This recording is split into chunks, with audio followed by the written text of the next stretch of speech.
Bienvenidos al estudio de la lección de la Escuela Sabática con la Voz de la Esperanza. Si te has unido a través de la televisión, del YouTube o Facebook, te agradecemos por acompañarnos. Y es nuestra sincera oración que Dios derrame sus abundantes bendiciones sobre ti y los tuyos. ¿Sabes que puedes tener la copia de la lección? Claro que sí, la puedes conseguir en nuestra página lavoz.org/Escuela Sabática. Bueno, Omar, ahora repasaremos la lección número 6 para el 8 de mayo del 2021 y se titula La simiente de Abraham. En esta lección veremos quién es el verdadero pueblo de Dios, ya sea antes o después de la cruz. El versículo de esta semana dice en Primera de Pedro, capítulo 2, versículo 9, mas vosotros sois linaje escogido, real sacerdocio, nación santa, pueblo adquirido por Dios, para que anunciéis las virtudes de aquel que os llamó de las tinieblas a su luz admirable. Sabes, Omar, me gusta el ejemplo que la lección presenta como introducción a la lección de esta semana. Dice que en cierto pueblito, el reloj del escaparate del joyero se detuvo un día a las 9 menos cuarto. Y la mayoría de los ciudadanos dependían de ese reloj para saber la hora. Así que muchos llegaron tarde esa mañana porque un relojito en la vidriera del joyero se había detenido. Esa es una representación evidente de cómo fracasó el antiguo Israel. Porque Dios posicionó a Israel en medio de las naciones, como dice Ezequiel 5:5, en un lugar de estrategia, justo entre tres continentes, África, Europa y Asia. ¿Para qué?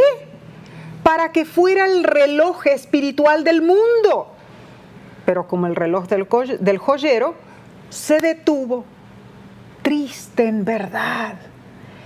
Pero Dios no iba a abandonar a su pueblo así nomás, porque Él tenía un remanente fiel.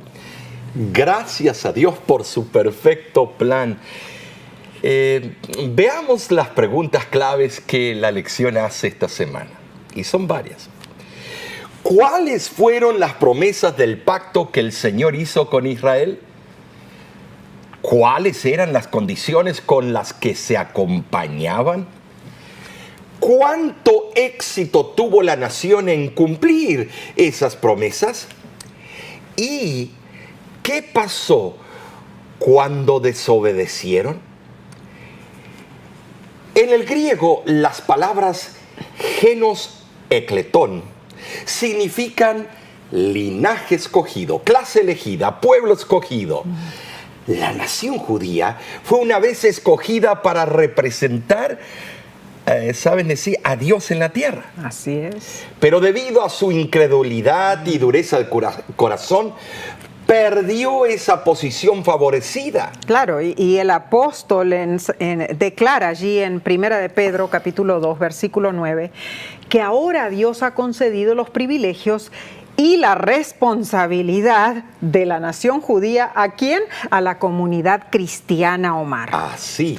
No como un grupo nacional, no, sino como un pueblo llamado de todas las naciones para constituir un cuerpo espiritual, una gran familia en todo el mundo. La condición especial que antes había tenido el Israel literal le fue quitada y ahora la da al nuevo pueblo que Dios eligió. Pero sí, también vemos que se nos identifica como nación santa. ¡Wow! ¡Qué responsabilidad! ¿Cierto? Así como Dios apartó a la nación judía, para que diera testimonio de los principios del gobierno celestial, más tarde Dios llamó a la iglesia cristiana para ser una nación santa, que lo representara en la tierra. Cierto. Ahora, Cristo Jesús compró con su sangre a la iglesia y considera que es, en un sentido especial, su posesión adquirida. Para esto, Pedro nos insta a proclamar las virtudes. Dios adquirió a su pueblo y luego a su iglesia como su posesión especial para que pudieran reflejar los preciosos rasgos del carácter divino en sus propias vidas y para que proclamaran la bondad y la misericordia de Dios a todos los hombres. Ahora, Nesí, ¿y cómo proclamarla? Buena pregunta. Bueno, los herederos del pacto, así como lo hacía Jesús, revelarán a Dios ante el mundo por medio de la simpatía de una personalidad semejante a la de Cristo, por supuesto. Y por medio de su compasión expresada, yo diría en hechos. ¡Wow! Hechos. No las obras personales, sino los hechos que salen como resultado de porque Cristo mora en mí. Las acciones Las nuestras. acciones. Tremendo, profundo pensamiento, Omar. Entonces, la luz de la verdad, ¿no es cierto?, hace desaparecer todas las tinieblas de la ignorancia. Así es. En realidad es un símbolo espiritual de la presencia y la conducción de Dios en nuestras vidas. Y si tenemos esa luz, iluminaremos a todos los que nos rodean. Precioso, ¿no es cierto? Hermoso. Pero ahora vamos a la lección del día domingo 2 de mayo que se titula Más que todos los pueblos. Eso suena un poco arrogante, pero no. En el versículo de este día, Dios usa palabras preciosas para describir a su pueblo. En Deuteronomio capítulo 7, versículo 6, nos dice lo siguiente. Es increíble. Dice, porque tú eres pueblo santo para Jehová tu Dios. Jehová tu Dios te ha escogido para hacerle un pueblo especial, más que todos los pueblos que están sobre la tierra. La santidad a Jehová debía ser la constitución de su pueblo, como también su norma de conducta en sí. Muy cierto. El sentido básico de la palabra traducida santo es el de separación física. Es increíble, también se afianza la idea de consagración, dedicación. Un pueblo santo es un pueblo, yo diría, separado, apartado de las costumbres de las naciones que lo rodean. Claro. Y dedicado exclusivamente al servicio de Dios. Y la otra palabra, un pueblo especial. Literalmente se puede traducir como un pueblo de posesión especial. La palabra traducida especial proviene de una raíz que significa adquirir propiedad. Y no cualquier propiedad, porque tú vales mucho para Dios. La forma sustantivada usada aquí significa, propiedad privada valiosa, una posesión atesorada. Sí, Dios nos ve así. Hermoso. Dios nos ve como una posesión atesorada, una gema, una perla, una piedra preciosa de gran precio. Qué privilegio tenemos, no cabe dudas al respecto. Dios valora y atesora a su pueblo. Y vemos que Ezequiel, capítulo 16, versículo 8, explica lo que sucedió. Y pasé yo otra vez junto a ti y te miré. Y he aquí que tu tiempo era tiempo de amores. Y extendí mi manto sobre ti y cubrí tu desnudez. Y te di juramento y entré en pacto contigo, dice Jehová el Señor, y fuiste mía. Esta visita, Omar, fue muy diferente de la que realizó Dios al hallar a Israel cuando estaba recién nacidito en Egipto, cuando lo bendijo por primera vez y cuando le prometió multiplicarlo. Eso era al principio, ahora esto es diferente. Ahora entendemos, es comparado un matrimonio a la parte íntima del matrimonio. Ahora, Israel había llegado ahora a la edad del matrimonio y el Señor se compromete en casamiento con el pueblo de Dios. En Jeremías capítulo 2, versículo 2. Por eso dice, extendí mi manto sobre ti. ¿Sabías tú que esta acción representaba la intención de conferir a la joven el honor del matrimonio? Es evidente que se hace referencia al solemne acuerdo concertado en el Sinaí cuando Jehová hizo pacto con los hebreos, quienes a su vez se comprometieron a amarlo, adorarlo y obedecerle en forma exclusiva, eliminando así a todo otro dios rival, pero de la boca para afuera, porque cada rato se prostituían. Entonces estaban como en una boda, ¿no es cierto? Sí. Y Dios hizo sus promesas, el pueblo hizo sus promesas, Sí. pero el pueblo fue el que las quebrantó. Pensemos un poquito sobre la boda, Omar. El lavamiento y el ungimiento también eran parte de los preparativos para ese matrimonio especial. Todo eso era parte de la simbología. Pero, ¿qué del vestido, Omar? O sea, mira, yo recuerdo cuando yo me fui a probar mi vestido de novia, cuando me lo puse por primera vez.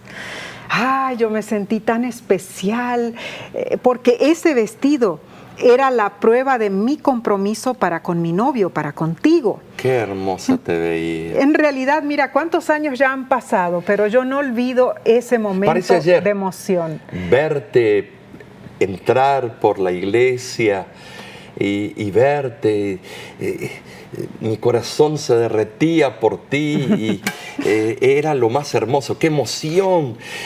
La verdad, si Dios siente esa emoción por su pueblo y el pueblo, no, se me dio la gana de que voy a ir a hacer lo que se me antoja. Pero pensemos en ese vestido. Dice la palabra de Dios que Dios le preparó una ropa especial. Dice que iba a vestir a su pueblo de recamot en el hebreo, que es plural de rikma. O sea, significa con la mejor tela de colores. No, Omar. pero espera una cosa. Generalmente la costumbre es de que la madre de la novia van con la novia y el padre pone el dinero, que lo que tiene que hacer es pagar el vestido. Pero en este caso... No, es Dios. No, es el padre, o sea, el suegro de la iglesia, es el Padre, nuestro Dios Padre poderoso. Él elige el vestido. Y lo dice claramente. Pero no por ser duro, sino porque Él quería que la iglesia, o sea, el pueblo de Israel, esté vestido del mejor material, el mejor color. ¿Saben lo que Dios quería para esa iglesia? Lo mejor de lo mejor. Entonces de ahí viene esa palabra, recamot, en el hebreo, la mejor tela de colores. Un vestido realmente especial, Omar, pero al mismo tiempo Dios le recordó al pueblo, a su novia, que su prosperidad y su gloria no se debían a ningún mérito propio, sino que debían a Dios todo lo que disfrutaban. Por así decirlo, se lo debían al novio. Al novio. Tremendo. Lo cautivante es que debemos de notar que habiendo llegado al pináculo de la gloria en la primera parte de ese próspero reinado de Salomón, Israel comenzó a confiar demasiado en su grandeza y prosperidad, como muchos países contemporáneos que se alardan de sus grandes logros. Salomón perdió de vista el elevado destino que Dios tenía para los hebreos y se empeñó en convertir a Israel en un imperio grande y poderoso entre las naciones de la tierra. Para lograr eso, celebró contratos y alianzas con las naciones extranjeras, lo cual había sido expresamente prohibido por Dios, creyendo que se beneficiaba con tratados concertados con otros reyes, sellando esos tratos con matrimonios con las hijas de esos grandes monarcas, se equivocó en gran manera. Y te voy a decir por qué, Nesí. Porque cada reina traía un séquito de dioses. Es cierto. Y de costumbres y de sacrificios. Entonces un día coqueteaba con una reina y ella le obligaba de que su dios era el más importante. El otro día con otra reina, imagínate, 1000 mujeres. Ay, sí. No nos... Apenas podemos tú y yo. ¿Cómo? 1000. Imagínate. 1000 mujeres. Entonces el otro día la otra, no, mi Dios es el mejor. Y él empezó a aceptar para tenerlas tranquilas, todas sus mujeres. Y eso es cosa seria. Agarra. Y ahora... se metió en problemas. Se metió en problemas. Porque tenía, además de 1000 mujeres, tal vez tenía 1000 dioses. Y había que conformarlos a todos, y a todos había que dar los mejores animales para sacrificar. Cierto, muy cierto. La multitud de sus esposas introdujo la idolatría en su reino hasta que tanto el rey como los súbditos se inclinaron ante los dioses extraños. Qué triste. De ese modo, el medio que Salomón había empleado para expandir su imperio fue lo que motivó su caída. Wow. Los enormes tributos exigidos para mantener la magnificencia del reino se convirtieron en pretexto para la revuelta. El imperio que tenía se desintegró y el reino mismo se dividió. El pueblo de Dios, Nesí, al ver todo ese ejemplo del hombre más sabio de la tierra, ese pueblo escogido, especial, la novia de Dios, se prostituyó. Qué feo decir eso. Horrible, triste en realidad. Ese pueblo del cual Dios dijo que sería el más especial de todos los pueblos, falló. Ahora, hoy en día nosotros, ¿no es cierto?, somos considerados el pueblo especial de Dios. Y debemos cuidarnos como pueblo remanente, cuidarnos de aceptar ciertos modismos, usando la excusa de que debemos ser progresistas y modernizar la iglesia de Dios para ser parte de los tiempos modernos.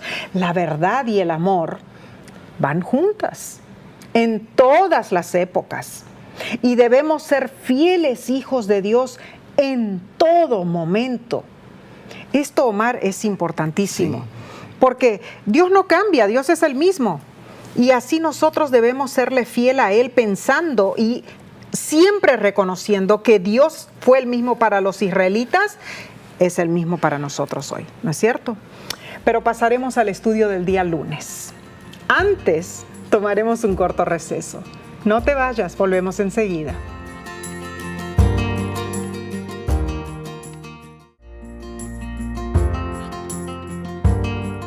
Muchas gracias por acompañarnos en este importante estudio de la Palabra de Dios, haciéndolo a través de la lección de la escuela sabática.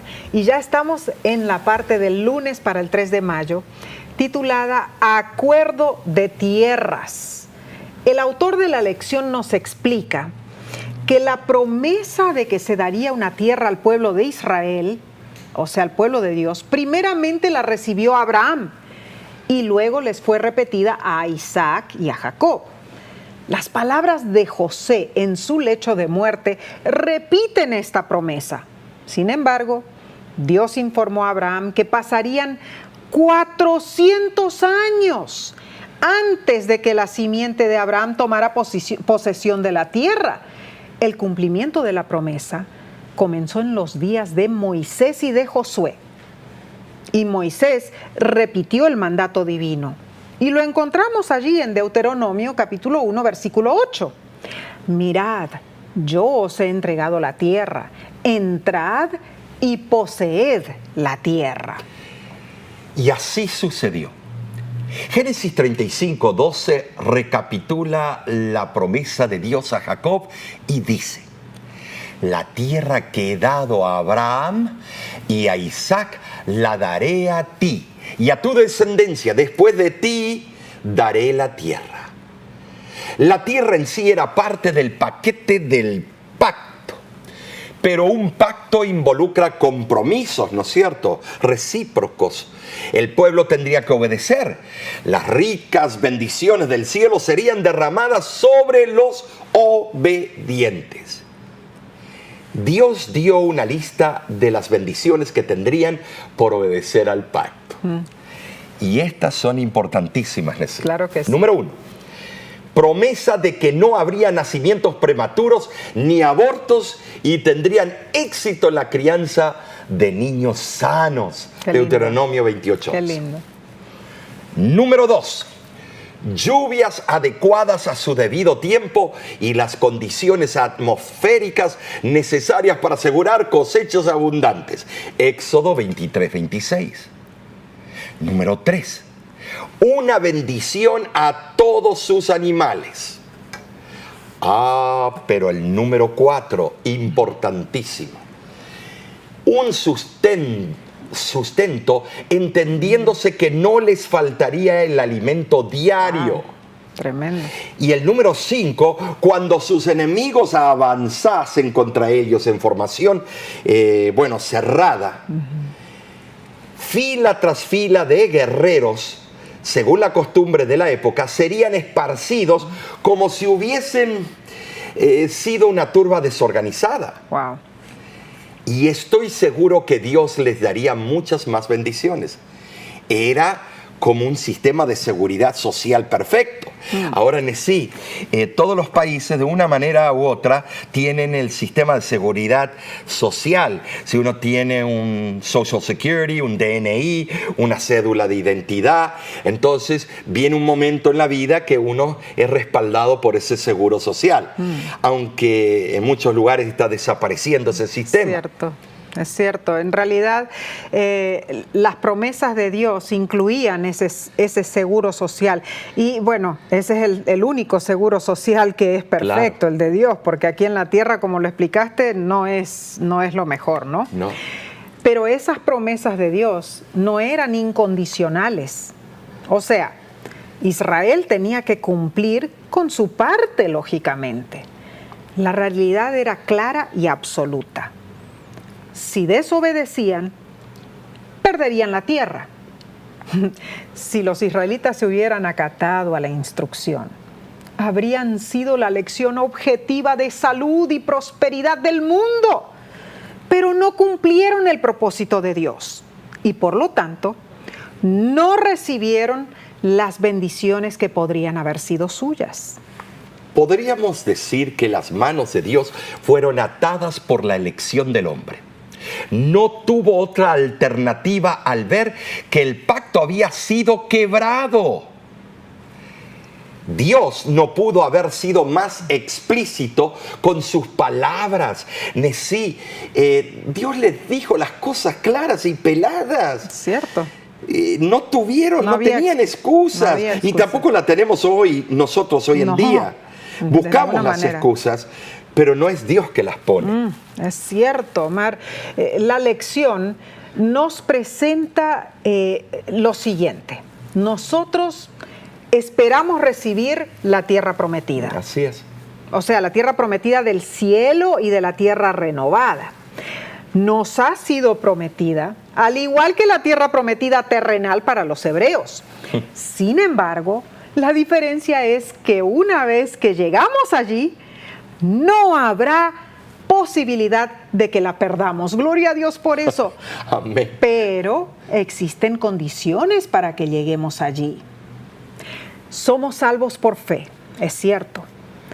Pero también hay una parte del pacto que nos toca a nosotros cumplir. No olvidemos eso.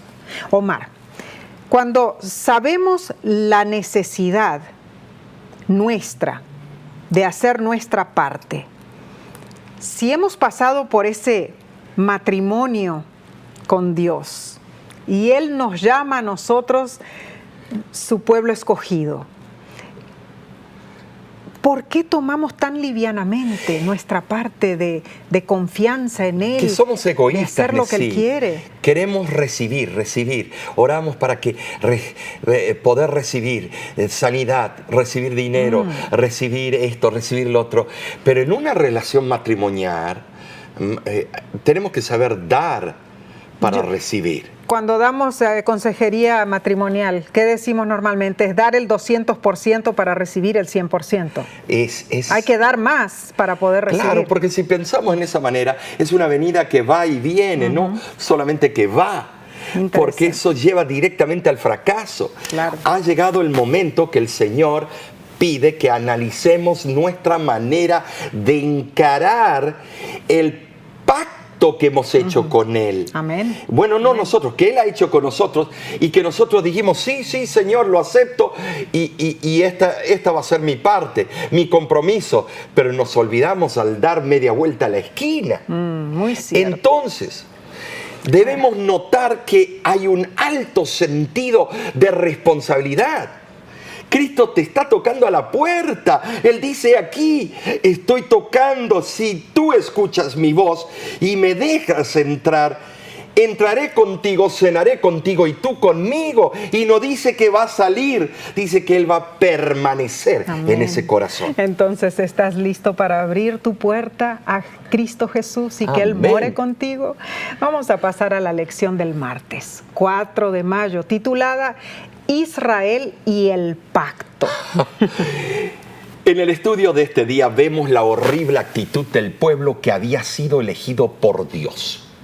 El texto lo encontramos en Jeremías capítulo 11, versículo 8, y dice: pero no oyeron ni inclinaron su oído, antes se fueron cada uno tras la imaginación de su malvado corazón. Por tanto, traeré sobre ellos todas las palabras de este pacto, el cual mandé que cumpliesen, y no lo cumplieron. Ay, sí, qué triste. Horrible. Por favor, habían ganado la lotería. Bueno, no, mejor no usemos eso, ese ejemplo. Tenían todo servido en bandeja. Tremendo. El hecho de que Dios tuvo que decir que Él que traería sobre ellos todas las palabras de este pacto. ¿Te imaginas, Nesí, las consecuencias? ¡Qué horrible! Ay. Parecía como si el pueblo unánimemente seguía por el camino de la apostasía espiritual. Y lo peor, Omar, es que bien sabían de las bendiciones que seguirían a la obediencia. Pero también vendrían consecuencias. O sea, las bendiciones en primer lugar excederían la imaginación humana, pero el castigo por la desobediencia sería igualmente impresionante. Estos castigos los vemos explicados en Deuteronomio 27 y 28. Y vamos a mencionar algunos de estos castigos. En primer lugar, los cielos, considerados regularmente como fuente de humedad, por la maldición de Dios no producirían más agua. Sin humedad, la tierra se endurecería tanto que no podría ser cultivada con las primitivas herramientas de la época. En segundo lugar, la gente perecería por falta de alimento. Oh, esto es tremendo. O sea que es el efecto dominó. Horrible, horrible. Las piezas van cayendo una tras otra. Además, vemos el próximo punto: marcharían contra sus enemigos como ejército compacto, bien organizado, completamente equipado, pero serían derrotados y huirían como una turba desorganizada y sin jefe. Se transformarían en un terrible ejemplo de pobreza, enfermedad y sufrimiento para todas las naciones no judías. Wow. ¿Te das cuenta, Nesí? Voy a detenerme antes de darte el próximo punto. Vemos la nación más poderosa de la tierra es Estados Unidos de América. Fue a atacar para sacar una facción política y filosófica de Vietnam. Fueron con los mejores armamentos, pero cuando llegó el momento, esa guerra se perdió. Es cierto. Seamos sinceros. Y así les ocurrió a Israel también. El próximo punto: les vendría diferentes enfermedades cutáneas. Wow. Ay, ay, ay.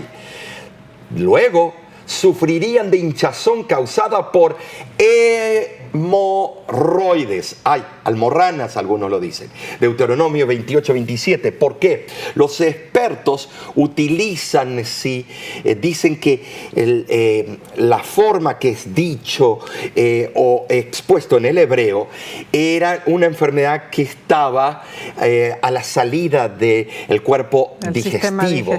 Y entonces, almorranas, los que hemos pasado por esa experiencia, es horrible cuando viene el ataque, cuando viene la hinchazón, cuando las venas salen, y es horrible. Claro, es nada más hablar con las personas que sufren de eso. Es un dolor impresionante. Y este era solo uno de los castigos, cosas pero espeluznantes vemos.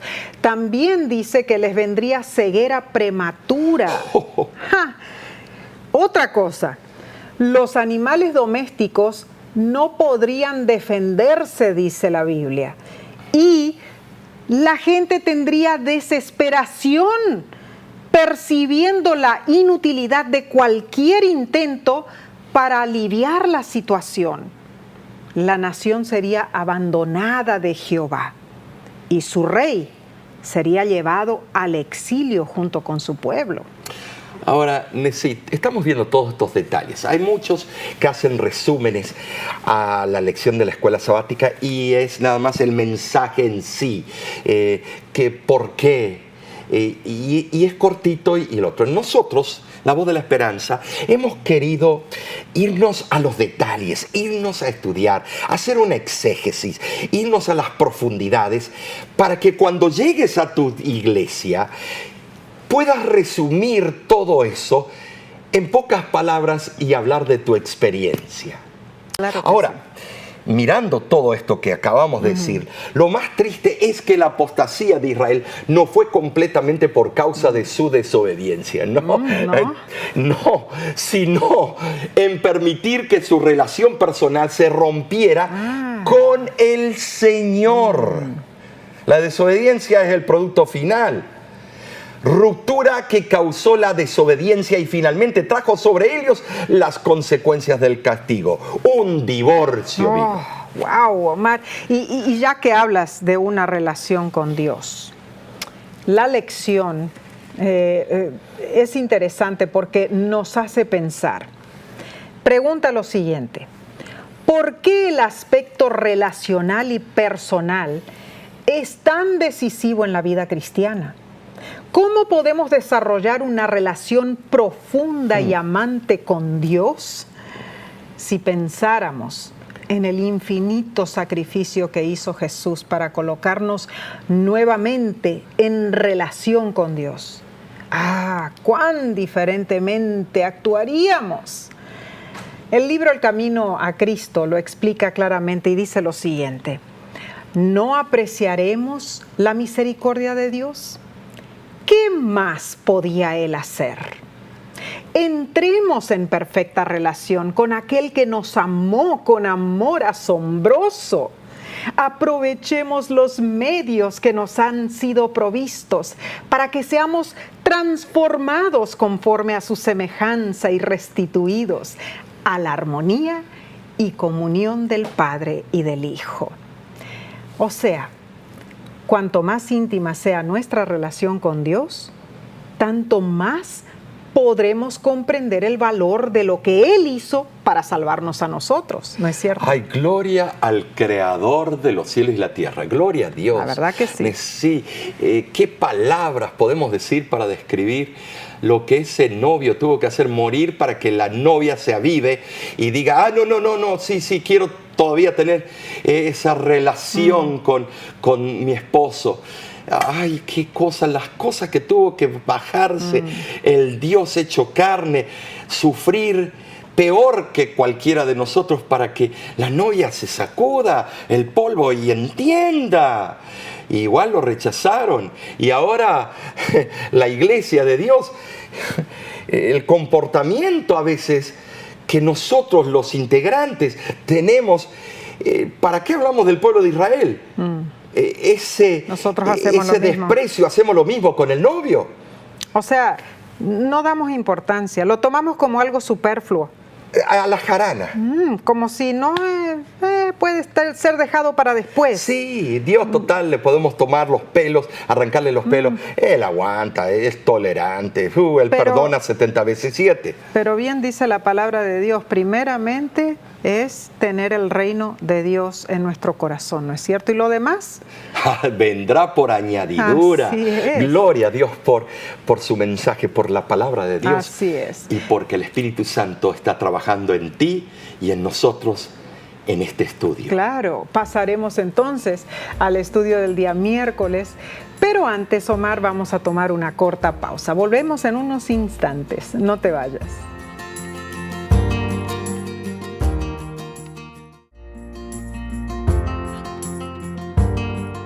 Cuánto nos alegra que nos acompañes en este hermoso estudio de la lección de escuela sabática. Vamos a pasar a la lección del día miércoles 5 de mayo, titulada El remanente. A pesar de los eventos repetitivos de apostasía, de juicios divinos y de arrepentimiento de Israel, queda una pregunta. Y la lección la hace acertadamente. ¿Qué esperanza le dio Dios a su pueblo? Bueno, antes de la esperanza quiero decirte algo, Nesí. ¿A qué bajeza llegó el pueblo de Dios? Fue algo insólito. Recuerden que se fueron detrás de los dioses, lugares altos a donde sacrificaban y hacían sacrificios humanos. Se habla de los aztecas, de los mayas, de los incas, los sacrificios humanos. Por favor, esto ya se estaba practicando en el Medio Oriente, en el Oriente, en Europa, pero eso era cosas del día.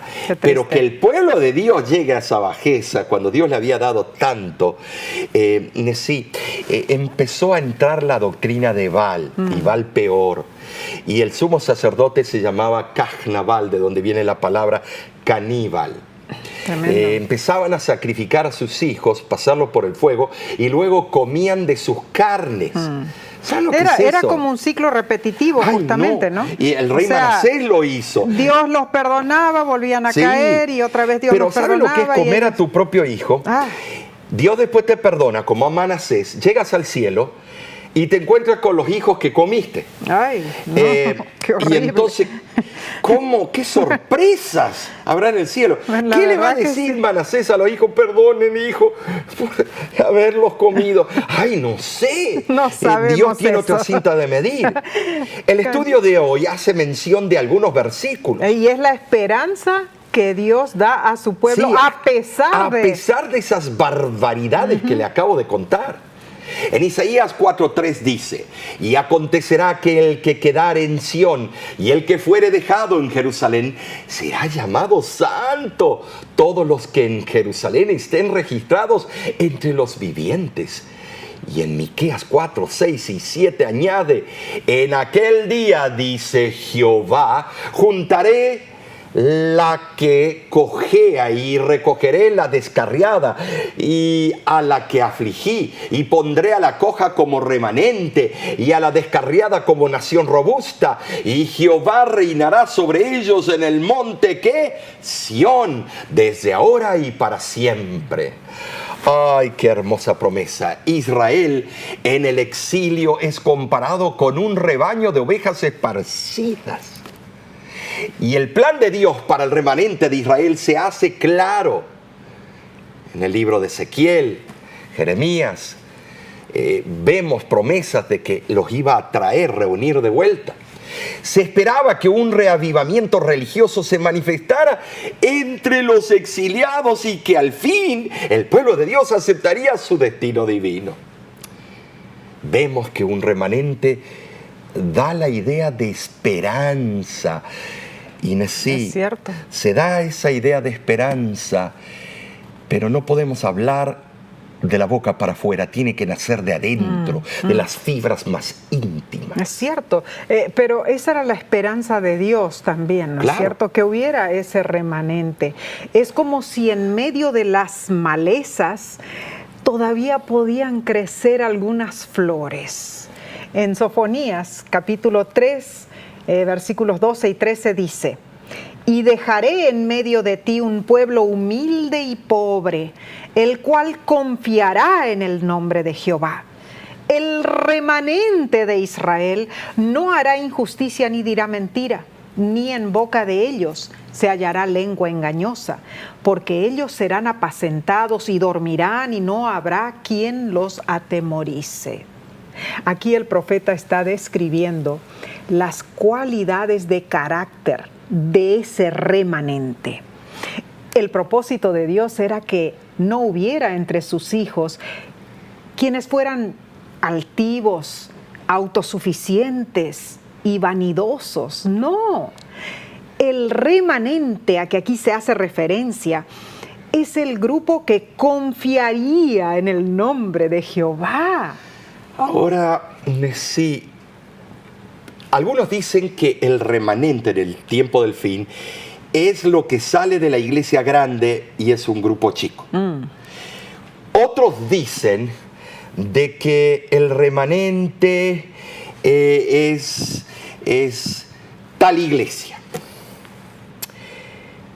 Pero cuando leo el mensaje del tercer ángel, veo que el remanente va a ser compuesto de todas las naciones, tribus, lenguas y pueblos, pero van a tener las mismas características. Pero en los versículos que acabas de hablar, tú mencionas de que el residuo que quedó de Israel fiel era el remanente, pero no cambiaron de nombre y de iglesia. No. Para ellos siguieron siendo de la misma iglesia. Muy cierto. Entonces, ¿qué le dice eso a la disidencia? Muy cierto. No importa cuán terrible sea la situación, Dios aseguró que siempre quedarían algunos fieles, pero que no tendrían otro nombre, o se llamarían los separados de esto, o los reformados de esto. Seguirían siendo israelitas. Seguirían siendo adventistas, cristianos adventistas.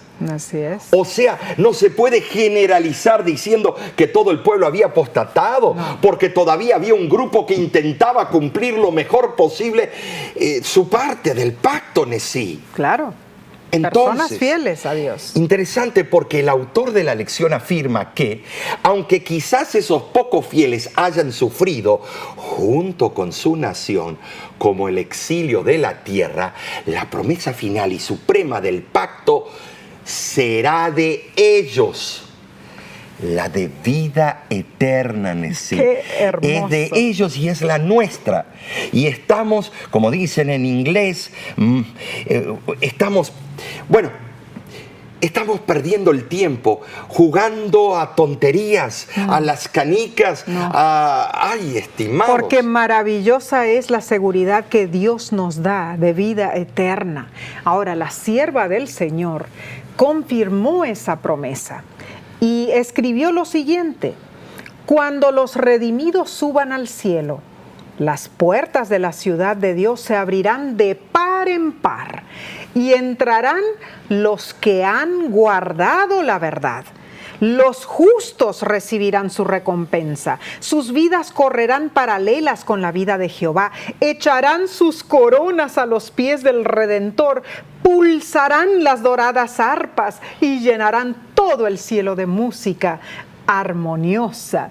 Así que, Omar, en verdad aquí vemos que Dios no abandona a sus hijos fieles, aunque sea que sean unos poquitos. Porque muchos son los llamados, pocos los escogidos. Pero mira, si lo lees en el sentido original, en el griego, en sí lo que está diciendo, muchos son los llamados y pocos se dejan escoger. Dios no es que muchos son los llamados y pocos son los escogidos. No, eso lo hacemos de villano a Dios. El problema es que tú y yo no nos dejamos escoger, porque Él desde el vientre de mi madre me escogió. Amén. Cuando Jesús estuvo en esta tierra, Él explicó la existencia de un remanente fiel. Fiel, ahí está. En Juan capítulo 10, versículo 27 y 28 nos dice lo siguiente: Mis ovejas oyen mi voz y yo las conozco y me siguen y yo les doy vida eterna y no perecerán jamás, ni nadie las arrebatará de mi mano. La verdad es que cada alma es tan íntimamente conocida por Jesús como si fuera la única por la cual el Salvador murió. Wow. Aún más, Él sabe quiénes oyen alegremente su llamamiento a serle fiel. Maravillosa bendición es saber que nuestro amante Padre Celestial nos sostiene con la seguridad de esta promesa. Alabado sea Dios. Amén. Porque si nuestra salvación dependiera de nuestros propios esfuerzos, no podríamos ser salvos. Pero ella depende de aquel que garantiza todas las promesas. ¿Quién? Cristo Jesús. No hay nombre más hermoso que ese. Entonces, pasemos, Omar, a la lección del día jueves, para el 6 de mayo. Se titula El Israel espiritual. Ahora nos toca a nosotros, Nesí. Así es. Tú dijiste el Dios de amor. Porque de tal manera nos amó Dios. Amén. Oh, eso es impresionante. Tratando de explicar cuán grande es su amor. Es más grande que este mundo, es más grande que el universo. Yo creo que la creación más grande que hizo Dios no fue Adán y Eva, sino la primer creación, lo digo por decir, es la palabra amor, el sentimiento de amar. Wow. Si tú piensas cómo lo hizo, cuáles son las teclas que toca, las neuronas, qué es en sí, si tienes que desmenuzar, que nos creemos tremendos sabios, pero el amor de Dios es algo tan infinito que todavía no podemos explicarlo ni científicamente. De ninguna manera. Y hay algunos puntos relevantes que debemos estudiar en este día, Nesí. ¿Cuáles? Para ello, vamos a leer Gálatas capítulo 3, versículo 26 al 29. Y dice lo siguiente: pues todos sois hijos de Dios por la fe en Cristo Jesús, porque todos los que habéis sido bautizados en Cristo, de Cristo estáis revestidos. Ya no hay judío ni griego, no hay esclavo ni libre, no hay varón ni mujer, porque todos vosotros sois uno en Cristo Jesús. Y si vosotros sois de Cristo, ciertamente linaje de Abraham sois, y herederos según la promesa. Primero, debemos comprender que por haber nacido de nuevo, somos miembros de la familia de Dios en el cielo y también aquí en la tierra. Los fieles judíos y los gentiles serán salvos por la fe y no por las obras de la ley. Son las obras de Cristo en nosotros que cumple esa ley, que es el reflejo del carácter del Padre. Ahora, revestirse de Cristo significa adoptar sus principios, imitar su ejemplo, aceptar su dirección, llegar a ser como Él. Así es. ¿Sabías tú que los escritores griegos hablaban de revestirse de Platón y de Sócrates? Sí, ellos decían, me voy a revestir de Platón y Sócrates. Como significando que aceptaban como maestros y seguían sus enseñanzas. Fíjate cómo ellos veían, idolatrizaban a estos grandes maestros de filosofía. Y me voy a vestir, o sea que para ellos era lo máximo. Y para nosotros que tenemos a Cristo, el filósofo por excelencia, el que hizo los cielos, el mar y la tierra y todo lo que hay en ellos, y nosotros lo tratamos del tú por tú, lo tuteamos. Es que bueno, revestirse de Cristo, Omar, equivale simplemente a despojarnos del yo y de la antigua naturaleza. La verdad es que en el reino de Cristo todos están cubiertos con la misma vestidura de la justicia de Cristo, que es la que reciben por la fe en Él. Pero para los cristianos judaizantes de los días de Pablo, tal idea era una grave herejía. O sea, Ellos afirmaban que la única forma para entrar en la iglesia cristiana era por medio del judaísmo, que un gentil primero debía ser circuncidado, en otras palabras, hacerse judío, antes de ser aceptado en la comunión cristiana. Pero el verdadero cristianismo es el único que elimina las distinciones. Sí, las distinciones basadas en raza, en nacionalidad, en condición social, todo eso deja de ser porque estamos revestidos de Cristo. Pero entendamos, sí, tenemos que entender. Cristo hay que entenderlo como hijo, simiente de Abraham. Esa simiente se convirtió en un sentido único, en heredero de las promesas del pacto. Muy cierto. Nosotros, por el bautismo, llegamos a ser parientes de Cristo. Sí, escuchaste lo que te dije. Y mediante Él adquirimos el derecho de participar de las promesas hechas a Abraham. La pluma inspirada dice que por fe en Cristo nos convertimos en miembros de la familia real, herederos de Dios y coherederos con Cristo. En Cristo somos uno. Ahora, todos los que imitemos el sublime ejemplo de fe de Abraham, entraremos como herederos de las promesas Amén. del pacto en la ciudad que tiene fundamentos, la cual Abraham siempre anticipó por la fe. Amén. Alabado sea Dios. Y el autor de la lección menciona algo impactante y dice: todo lo que Dios prometió a Abraham se encuentra en Cristo y las promesas llegan a ser nuestras no por nacionalidad, raza o género, sino por la gracia que Dios nos concede mediante la fe. Precioso. Sí, esa fe es la que debiera ser el epicentro de nuestra experiencia con Cristo. Es depositar toda la confianza en el único que sí puede, porque lo demostró en la cruz, el Calvario. Claro, Hay claro. poder en la sangre de Cristo, sí. Amén. Tú y yo tenemos esa esperanza que con todas nuestras flaquezas y falacias tenemos el derecho a ser llamados ciudadanos del reino. Amén. Gloria a Dios.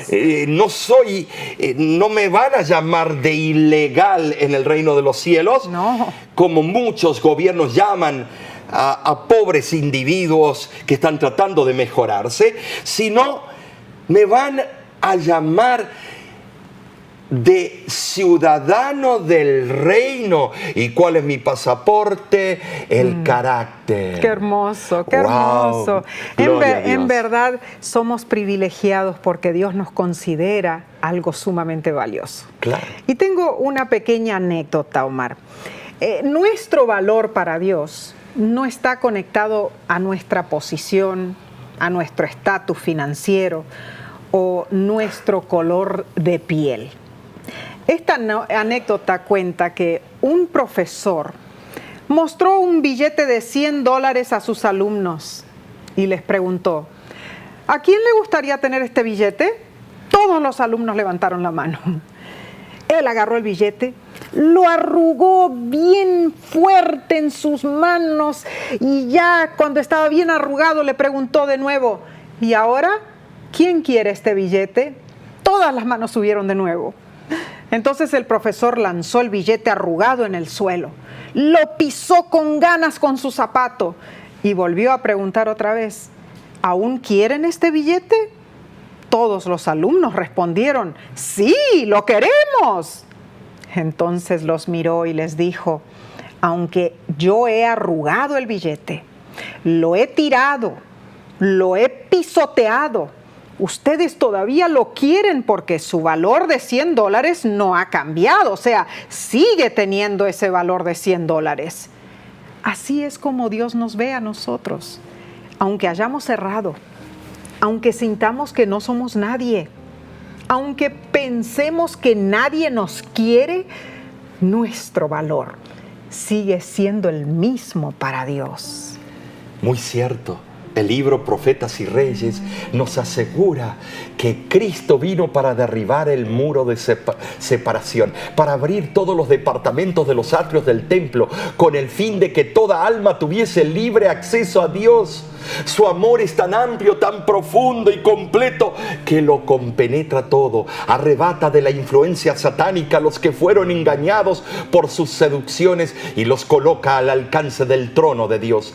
Al que rodea el arco iris de la promesa, en Cristo no hay judío, no hay griego, ni esclavo, ni hombre libre. Hermoso. Estimados, en este momento te invitamos a que seas coheredero del reino de los cielos. Precioso. Y te queremos decir a ti, en forma personal, gracias por estudiar la lección con nosotros. Únete de vuelta la próxima vez por este mismo medio.